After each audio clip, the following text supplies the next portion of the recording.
Hi everyone, it's Robbin XOXO here on YouTube, and this is the anniversary card I made for my in-laws for my husband, and their anniversary was Tuesday.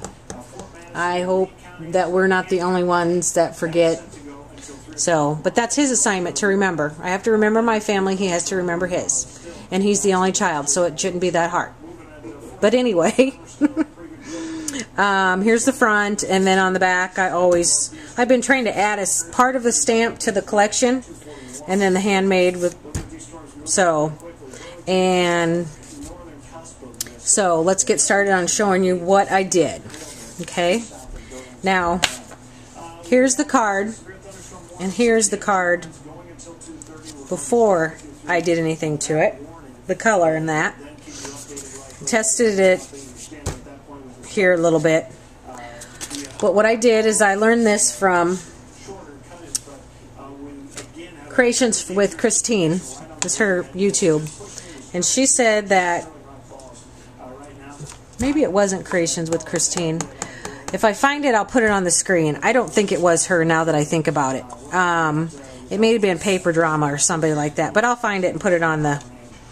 And what I did was I added white, and the white was too bright, so then I added some of this coffee to the water till I got the mixture I want. Now, here it is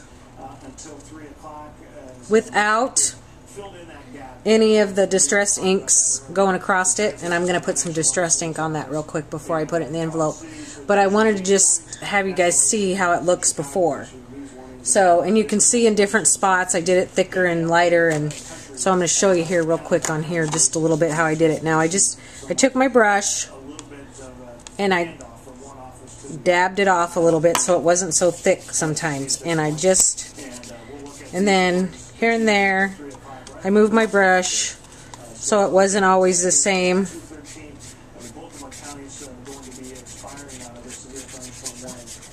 Now I get that real light, and then I did it in spots. So I just covered the whole card like that. I used my heat gun to help dry it some.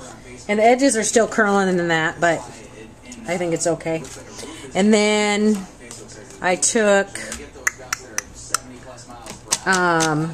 the vintage photo and went over the whole face real light. I kept dabbing off my sponge to get the thickness off, but then I did it heavier around the edges with the vintage photo. Okay, and there goes my phone. With the picture, I used the Tim Holtz Distresser and distress the edges. And then this paper here, sorry, my phone's from K & Company. I used, and that is the Classic K, I think is what it's called. Matte Pat. This is the back, and here's the side that I used. And I just tore it, and you can see how the edges look there before I put the walnut stain distress ink on the edges. And I'm going to stop this from beeping. They're canceling all the sporting events for our school, but I don't know if your school does, but our school sends us text messages when stuff's going on, and my kids aren't in the sports right now, but I still like to know what's going on. I use this stamp set, and I stamped the script on the bottom, and I stamped off real light, so it was a little faded. So when I stamped the love, it was heavier on there, and then the chandelier. So,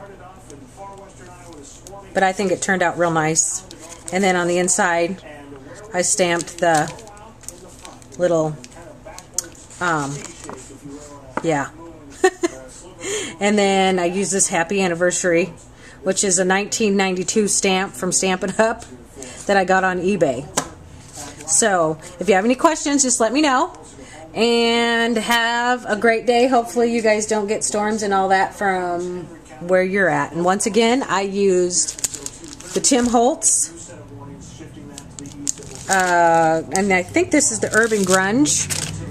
I used This K & Company paper, Classic K. My Ranger Tim Holtz inks. Distress tool. Sponge. And the most important part, which I love, the LaRomantic from Graphic 45. So, have a great day, and thanks for tuning in. Bye! We were kind of concerned that it'd go north for a bit through Burlington. And just the difference between the two situations.